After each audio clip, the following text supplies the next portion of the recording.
Welcome to the Celebrating Women podcast, hosted by Mandee Montana, a podcast that celebrates women, their stories, their struggles, and ability to overcome. Conversations that celebrate their gifts, their talents, and courage. It's the Celebrating Women podcast, presented by Hand and Stone Massage and Facial Spa in Tyler, Texas. Hey guys, it's Mandee, and sometimes we all just need to relax. I don't know about you, but it's something I personally struggle with, especially when everything needs to be done around me, right? There's always something that needs to be done at the house, or, I'm an entrepreneur, so I've always got something I can be doing for my business. So if I don't carve out intentional time to relax, it doesn't happen. And if I have access to my phone, I'm probably reaching for it. Do you feel me? Okay, so how have I overcome this? With my friends at Hand and Stone Massage and Facial Spa. I book a monthly massage. As a member, I get a 50-minute massage. It's amazing. And lately, I have been going to Jake. And let me tell you, you're in very capable hands. And if you just need to relax like I do, he is quiet. He is attentive. Where I carry my attention is in my neck and shoulders. So I have him focused there. It is fabulous. So if you are looking for a way to relax and you struggle like I do and sometimes reach for the phone instead of chilling out at the house, maybe you need a monthly membership like I do. Hand and Stone Massage and Facial Spa in the Cumberland Shopping Center. Stop by and book your appointment today or book online at handandstonetyler.com. Welcome back to the Celebrating Women podcast. I'm Mandee Montana with special guest today, Kathy Williams Bosley. Thank you for having me, Mandee. I'm very excited about this. I'm so glad you're here. It's been about a year since you were here before, and we really got to know you. So if anybody's like, I want to know more about Kathy, we have 2 episodes because we enjoyed talking with her so much from last July that you can definitely go back to. But today, Kathy's got something on her heart, on her mind. She and I were talking about it earlier this week when we met just as friends hanging out. And we've been talking about this for a while now.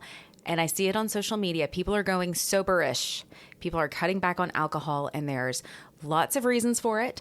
I personally have gotten into a habit of probably drinking more often than I should and have noticed it. I've gotten awareness and want to cut back. And Kathy kindly was like, hey, I have some information for you on that. I've been digging into this. So what prompted you to start looking at this? Was it just something you came across or something that you personally were feeling? Well, of course, growing up, if you do listen to my podcast with you, the past ones, you'll see that in my family history, there was alcoholism, and I saw it destroy lives. Like I know of a person who was driving drunk and the other driver was killed.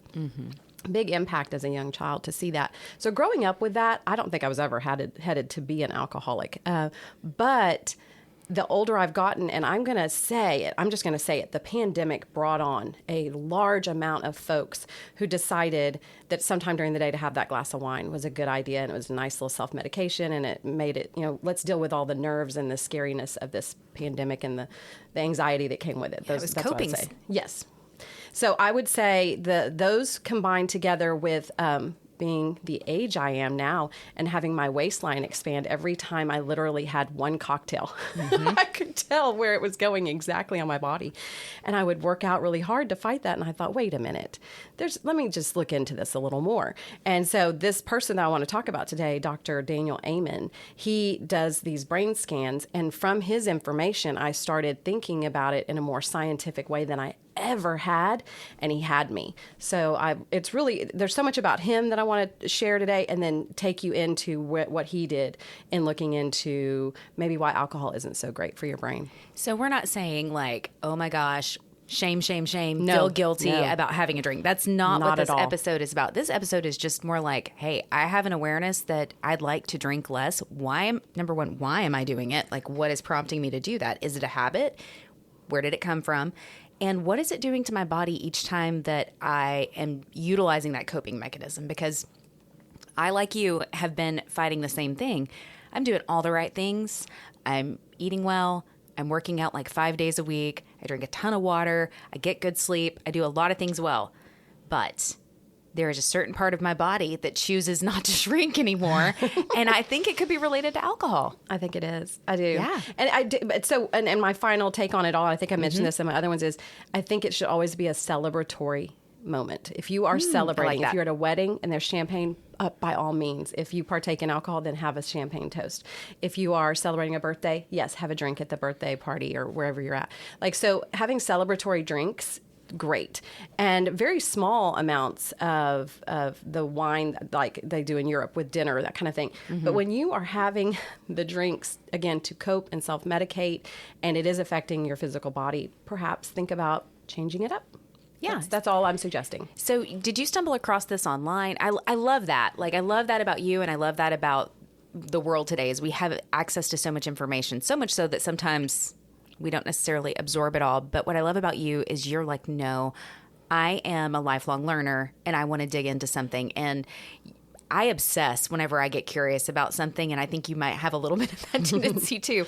So what did you first learn, and where do you want to start with Dr. Amen's work? What I'll say is I have always followed my children, whatever age they were, into their social media world. And so that meant I went into TikTok 3-4 years ago now.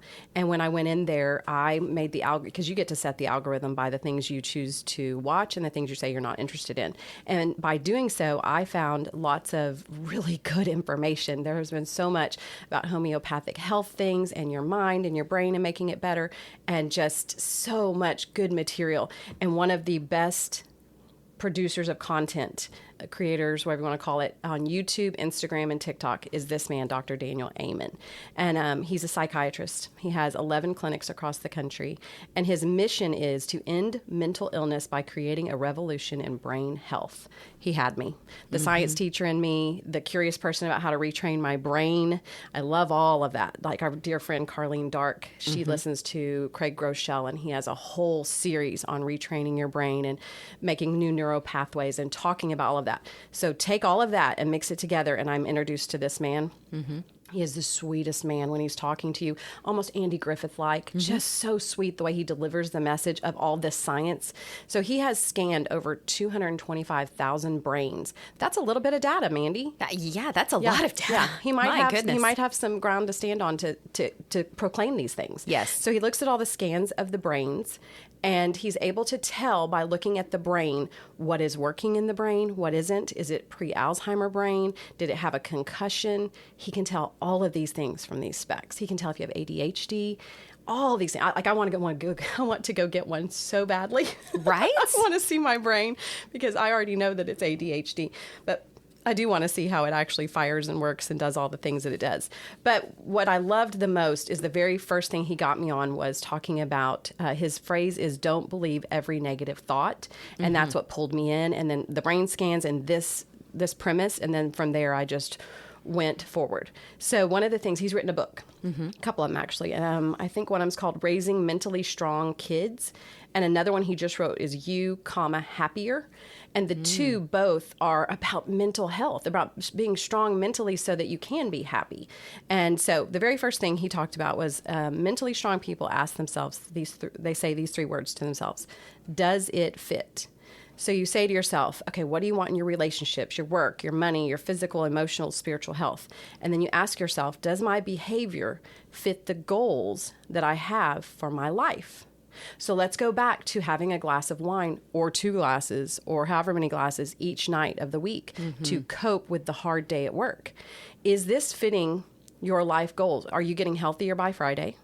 Are you sleeping better? Are you losing the weight around your midsection? Are you actually dealing with the stresses of the day and journaling them out and talking to a counselor about them and working through things? If the answer is no, maybe you want to change that as your coping mechanism or your self-medication. Right, because then it becomes more of, like you're saying, coping, distractions, escape, as opposed to actually getting to the root of the issues and dealing with the stress and communicating and moving forward. So I love that. I also have done a fair amount of like reading and learning about, the power of positive thinking is Norman Vincent Peale, right? That's been around for a long time. And some people will tell you that like affirmations don't work, or you're just throwing positivity at it, or toxic positivity. That's not the case. That's not what we're talking about. We're talking about looking at what is actually fulfilling to you. What are your goals? Like, number one, do you have goals? Like that might be a place to start too. Like, what do you actually want? And are you working towards it? So like I said before, a lot of the things that I'm choosing to do, a lot of my behaviors do fit. They do line up with my goals. But does this one fit? I'm beginning to question it. So I love that. I love that phrasing. And I love the way, so he takes the science. So he shows you the brain, then he asks you to do that very thing and say, how do you want it to look? Do you want to go more into Alzheimer's, and do you want to have this look more like it's not a healthy brain and have the white matter not doing what it should do? Or would you like to lay, and it's not just I love that you said affirmations and those. Let me go to that. He says there is a way you actually change your thinking, and it does become a more positive thinking. So that's where the next phrase I love from him is, don't believe every negative thought. And he says it's not the thoughts you have that make you suffer. It's the thoughts you believe. And then he's so great about giving a practice. You know, I love to teach a skill because I was a teacher for so many years. He says, write that actual thought down and ask yourself if it's true. And then he has a whole process he goes through. But the basic is this. Ask yourself if it is true. If it is not absolutely true, then write the opposite of it. So let's say, so-and-so doesn't like me. Susie doesn't like me. I work with her, and she works across from me at another cubicle, and I just don't think she likes me. Okay, is that absolutely true? Do you have proof? Did Susie tell you she didn't like you? Go through the whole thing. Now flip it and say, what if she did like you? And ask yourself that thought. And then you can already feel a difference in your body chemistry when you just ask yourself things like this. Mm-hmm. So instead of continuing to go down the neural pathway of concern, anxiety, and nerves that say this is the negative way and let me prepare in case all these bad things happen. Okay, as Mel Robbins always says, what if it all works out? What if that isn't the case? Mm-hmm. What if all that negative is never going to happen to you, but you've just allowed a neural pathway in your brain to practice thinking that every single time? Well, my goodness, of course you're going to want the drink at 5 o'clock because there's so many negative neural pathways in your brain now. Let's change those. Let's fix those and face whatever the things are you're concerned about. Change how you're thinking, and now in consume less alcohol. And maybe by Friday you are hitting some of your goals, if you're making goals, which are a great thing to have because that's something to work towards. And it's a practice, just like anything else. Like I grew up playing sports. When you play softball like I did, one of the first things you do when you get out there and warm up is you practice throwing back and forth, and then you step further and you step further and you step further, and you're just totally wiring in physically the ability to do that and to practice that and hit your target every time. It's the same thing. Exactly. It's the same thing. You're just muscle doing memory in your brain. Yes. You're just doing it with words and positive thinking as opposed to running it through with the negative thinking, because we do. And it's natural, and it's our primal brain. It's, our history of running from the saber-toothed tiger. We're wired to do that. It's that fight or flight mode that we get into. A lot of us are living in it daily. But you can get out of it through these practices. Yes, you absolutely do not have to live that way anymore. We have a wonderful world we live in now. Let's celebrate it and do look for the positive, like I do with the TikTok. Find all the good you can in all the things that are around you and make them work for you. So I will tell you a little bit about his take on alcohol and how he caught my attention. Let's dig into it. Well, so I heard him say 2 different things that would be in a different TikTok, and I was like, ooh, hold on. And I'd hit favorite and I'd save it, and I might even send it to someone I knew who I was kind of walking this journey with me. And he said, number 1, this was just so funny to me. He said many of the studies promoting alcohol and the drinking of it every night not being a good thing were published by the alcohol industry. That sounds so obvious. It just does. But hello, maybe people didn't realize that back in the 70s, 80s, and 90s. We're not looking for the source. No. So of course they're going to tell you, this is a great idea. So you have the commercials, and the commercials make it look so fun. And if I drink that drink, I'm going to have so much fun. And then I've always gone back to this one point. I don't remember whoever said it to me. It's been in my head my entire adult life. Alcohol is a depressant. Just sit there for a minute. You are choosing at the end of a stressful day to take a depressant. Sure, for 2 hours you feel a little bit of a buzz and you feel better, but you're taking a depressant. So if you're already going through a divorce, you're having a hard time in life, and work was hard that day, you've now added a depressant onto your brain and your body and your... Why would you do that? And what does a depressant do, Kathy? It depresses you.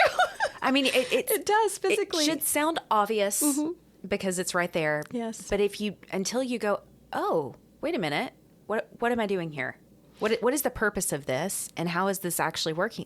Sometimes you need to just go, oh. Because what else are you probably doing? You're probably taking an SSRI. You're probably taking in antidepressant. So they're probably canceling each other out, yes. And so another thing that he said about it is he said there's an increased risk of 7 types of cancer. And do you know where he got that information? It came out last year from the American Cancer Society. They said alcohol gives you an increased risk of 7 types of cancer. Well, that would also make me sit up and take note. I'm now putting something in my body that increases my chances of getting cancer. I don't want that. And mostly where he lands at the end of all of those heavy hitting things is he says, people who drink daily have a smaller brain and more disrupted white matter, which is the matter in your brain that helps you communicate. So he actually can show you that on a scan. He can look at the scan and say, do you drink alcohol? Because I can see it on this scan. And you could be like, yeah, I may, because he has a show that comes out on YouTube called Scan My Brain. It's on YouTube, Instagram. There are 90 episodes with actors, musical artists, athletes, entrepreneurs, or influencers. And he sits them down. It'll be a famous person you know, and he'll do their brain scan, like a Patrick Mahomes, and he'll say, I can see where you got a concussion. And so this famous person, he was like, I can see that you like to have a drink. And she said, yes, every night. I love them very much. And he said, well, this is what it's doing to your white matter in your brain, which is going to increase your chance of having Alzheimer's sooner. And he said, the small amounts, even small amounts of alcohol decrease the blood flow to the brain, which is one of those precursors to Alzheimer's. So if you have all that scientific knowledge about what it's doing to your brain, which isn't fun, we don't want to go read that. We'd rather just enjoy the moment. Yeah. But wouldn't you take all that and try to be wiser about what you're doing with your body for the long haul? It reminds me of what I used to say, and the information I was absorbing as a child watching my parents as smokers. Because they used to bring in the lungs and show us the black lungs and have this conversation with us as children is to prevent us from smoking, right? And both of my parents at the time were smokers. And so I would come home and like get in serious trouble for like breaking cigarettes and throwing cigarettes in the trash. Oh, I love it. And yeah, I was that child because I was so affected by what I was seeing as science as a child of like, this is harming you and I love you and I don't want you to do it. I'm happy to say neither of them smoke anymore. Yay. My mom, it's very recent. Like she stopped in January of this year. That's after awesome. Smoking since she was a child. One of the hardest things ever is to break the nicotine habit. It truly is. But I feel like this is so in alignment with this conversation that we're having, and he's bringing awareness to it, which I love because it's really making me sit back and go, okay, why am I really choosing to do this?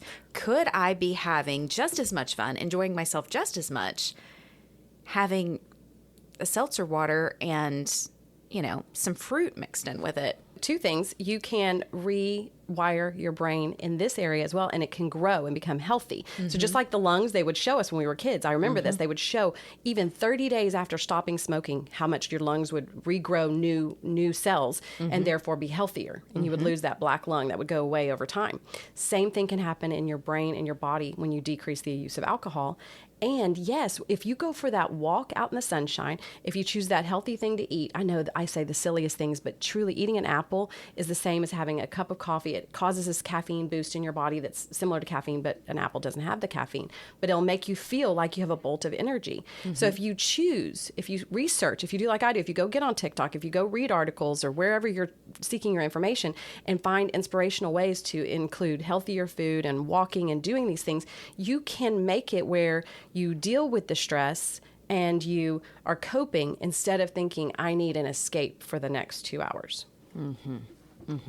I love it. So tell me more about Dr. Amen and his research. So as a bookend to our conversation about Dr. Amen, I would love to remind you that what he really wants is he's a warrior for brain health. So this isn't just about drinking or smoking or us taking in something that we escape from. It's also empowering you to live your life every day in a healthier way. Like take back control of your life. I love that phrase.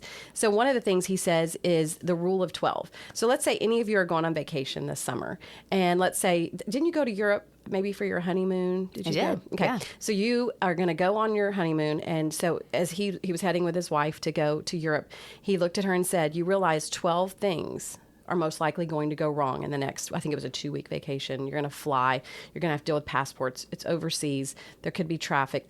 All these things. The hotel could be, who knows? You could get there. There are going to be different obstacles that are going to happen over the next 2 weeks. And he said, we're not going to panic till number 13. And he said that healthy-minded people, it's not just that they're saying the 12 things and then the 13th. What they're saying is the mental strength is that you can roll with things not going your way. And you roll with things, but you don't roll over. That's all his quote.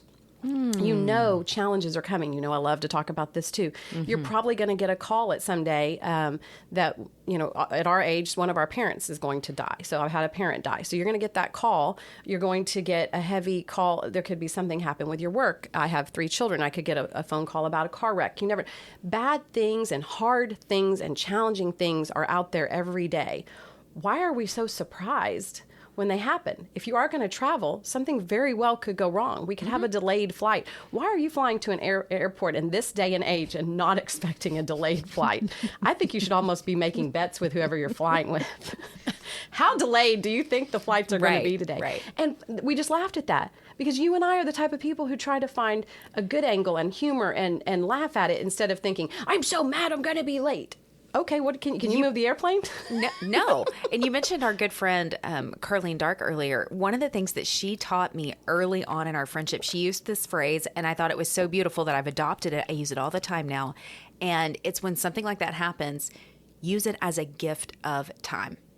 I love that. Gift of time. Because there's bound to be something that needs to be done, that you want to do, that you haven't done. Like, why not use that opportunity to read more about Dr. Amen's work if you're curious about it, or if there's a novel that you're really into that's on your Kindle and it's just sitting there on your phone, instead of fretting and being angry and frustrated and staying in that negative mental state, do something that brings you joy. Get up and walk around the airport for 5 minutes and just walk it off. And I've actually done that to get my steps before. I've walked in an airport to get my 10,000 steps totally that have day done that. when I've had a delay. And the last thing he said, and I think you and I were talking about this the other day, he says, at the end of the day, ask what went well today. Yes. And write it down. And you were going to tell me about a new little fun thing you're doing before you go to bed at night. Yeah, so all of the various things that I mentioned before that I'm doing, I still am finding that there are things in my life that are causing my stress level to be, you know, at like an 8 out of a 10 sometimes. And rather than go for a drink, I'm trying to find new nighttime behaviors that are helping me process it. So I asked my trainer, because he seems to be pretty like physically, mentally well. I was like, you know, do you have a practice that you do? And he doesn't drink. I said, do you have a practice that you do that helps you unwind, relax, whatever? And he said, yeah, actually, I like to journal. And I'm looking at this man going, you journal? Okay, I'm buying it. You journal. Okay, so tell me what you do. What do you write down? And he said, well, on the left side of the page, if the page is open, like a book to 2 pages, the left page, I write down a daily reflection. And I start it with, today was a good day. So he sets himself up for a positive framing of the great things that happened that day right from the start. I love that. I do too. And it's also a way to, over time, go back and look at the good things that happen in your life, right? You can later reflect on this. I love that. So on the right side of the page, he breaks it up into 4 quadrants. And one of them is his schedule for the next day. So even though it's already in a digital calendar with reminders or whatever he needs, he is allowing himself to prevent the anxiety by writing out what it is that he has on his calendar for the next day, what appointments he has. He also includes 3 goals for the week or 1 goal for the day to not overwhelm himself with too much. But what are those priorities? He chooses to also write down what he did that day for fitness and nutrition to move towards his goals. So did he work out that day? What type of workout did he do? Was it arms? Was it legs? Was it full body? Did he go for a walk? Did he go for a bike ride? Things like that. And then finally, in the 4th quadrant, he writes down some sort of affirmation or quote or something to put him in a positive mindset as he's ending his day and moving into the next one. And that's so good. So I forgot to mention earlier, a lot of people think, and you have this notion of if you have a number of alcoholic beverages, you're going to pass out or sleep. Because it does make you sleepy, but it doesn't make you get good rest. And I don't know if a lot of people are aware of that. It actually does not, because you have a high cortisol peak in the middle of the night because alcohol is a lot of sugar, which is also the thing that's causing around the midsection is that sugar. So I love this instead of that. This is actually going to deal with the stressors and put them down on paper and take it away and reduce your stress so that you actually do sleep well and you don't have the alcohol in your body. This is a great way to do this. I love that he does that. And again, you put the goals in there. So if I have goals, I now have some accountability of something I'm shooting towards. And that always puts you in a forward focus. And that's also good. He also shared with me previously that he did drink before. He's also a performer. And so he, used to have a good time on stage, have some drinks. The audience is having drinks, engaging with them. And he decided to stop drinking, in part because he wasn't getting good sleep, and he tested it. There is a device, I think it's called a Whoop. It's either I can't remember if it's a bracelet or if it's a ring, but you wear it when you sleep. And he tested it for 30 days, and he said that his sleep, it tracks it. His sleep was great when he didn't drink. I can't remember what the rating is, but it was great. It was good. It was ideal, even with one drink. So not like drinking to black out, not drinking the whole bottle of wine, one drink. He saw massive sleep disruption tracked by this device. And he was like, it's just not worth it. It's not worth it for all the goals. I don't know if he asked himself specifically, does this fit? But a version of that. A version of that told him the information he was receiving was, this does not fit the lifestyle that I want to live. And I think if for at least all my female friends, I always try to give the example, pretend like you are just chugging back a big old thing of Kool-Aid with a bunch of sugar in it. The amount of sugar that you are ingesting when you drink alcohol is so much. And then we have all this knowledge. Again, my TikTok is littered with all this knowledge about insulin resistance. I don't know if y'all have heard that keyword lately. It's very important, especially if you're a type 1 diabetic. It's very, very important. And that's where they got a lot of the research from. And they took that over to everyone and said, if the sugar imbalance and the insulin imbalance in your life is doing that, this is what you're going to now crave this, the sugary sweet stuff and the processed things. You don't want to have that. You're not going to sleep well. You're going to wake up with a cortisol rush at 3 a.m. and you're not going to be able to go back to sleep. You're going to have to go to the restroom more often. So the insulin is important in balancing out your body every day. If everyone really could picture that alcoholic beverage in your hand as just being sugar that you just pour down your throat, and the effects it has. I know that sounded really fun and like one of those fun commercials, but it does. It has a huge effect on your body and how well you sleep at night. It does. Yeah, and anytime you're spiking your hormones or spiking your sugar, it's going to disrupt the ability to relax and rest. And one of the things we're learning, and I feel like it's a kind of a buzz topic, kind of like going sober, is that Americans specifically, we do not get enough sleep. We do not get enough rest. Part of that, I think, is the whole capitalistic nature of our economy and wanting to do more and be better and go farther.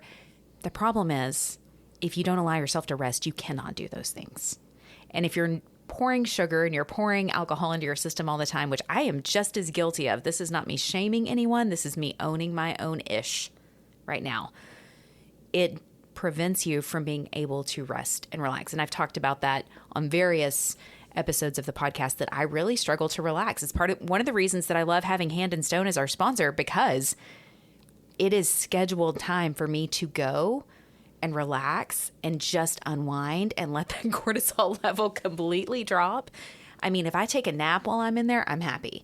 But if I don't do that, though, Kathy, the other behaviors in my life, this go-getter, type A personality of mine, I really struggle to just chill out. And I agree. The balance is not only crucially important, the shaming thing you said too, I want to go back to that and just say this absolutely, I'm not shaming myself or you or anyone who drinks the alcohol. Right. I'm trying to debunk the myths of all the commercials and alcohol studies that were produced by alcohol companies. I'm just debunking that and asking you to come back up your viewpoint, and then come around and look at the perspective a little differently. Again, saying, what's the healthiest for me? Mm-hmm. And then, yes, how am I decreasing my stress? How am I sleeping at night? Another thing that Dr. Amen even talks about is walk like you're late. So when you are doing those steps in the airport, or you're even going, I'm one of those funny people who parks way out at Walmart on purpose. Even in the dead heat of summer, I'm going to park way out and walk all the way in, because that's steps for me that day that get me healthier. It does all kinds of things, increases your blood flow and all the good things walking does. Walking in sunshine is one of the best antidepressants ever existing, and it's free. We can all do it. And so I encourage that so much. But I come back to say all the things that he's saying focus on, and you're talking about and I'm talking about from the front end. Why don't you push your life from the front? Like, what is it you want out of it? And then pick these habits to replace the old habits that aren't working for you and go forward with those and have more control of your life and have more say so in what's making you happy or not happy and what you're running from and what you're escaping from. You decide to drive the bus and drive the direction you're going and seek information like this. You may not find Dr. Amen, but perhaps something else on your Instagram reel or some book you're reading or something that you heard about, your podcast you listen to here with Mandee Montana. But go seek a positive, solution-filled way to cope with what's hard in your life and have control over your own rest of your life instead of it just feeling like that wave at the ocean. People talk about a lot of time, the wave just kept coming over their head and coming over their head. Stand up, get out, get out of the water and come back up on the beach and catch your breath and get a plan. Get those goals and look and see what it is in your life. If it's not alcohol, great. But what is it? What is your escape thing you're using? What is the thing that's not keeping you on a healthy track? What is it that's not, if you are just a ferocious warrior like I am, figure out how to change that. How can we flip over to another pathway that says, what if it all works out? The Celebrating Women podcast wants to hear from you. Email us a voice message to celebratingwomenpodcast@gmail.com. We would love to hear your story or the story of an incredible woman you know. Become part of the conversation on social media. Facebook.com/Celebrating Women Podcast. On Instagram, search Celebrating Women Podcast. The Celebrating Women Podcast has been presented by Hand and Stone Massage and Facial Spa in Tyler, Texas. Book your appointment today. Stop by the spa in Cumberland Shopping Center or online at handandstonetyler.com. Support the show for as little as $3 per month at celebratingwomenpodcast.buzzsprout.com or visit our show notes. Thank you for listening, and don't forget to subscribe to the Celebrating Women Podcast.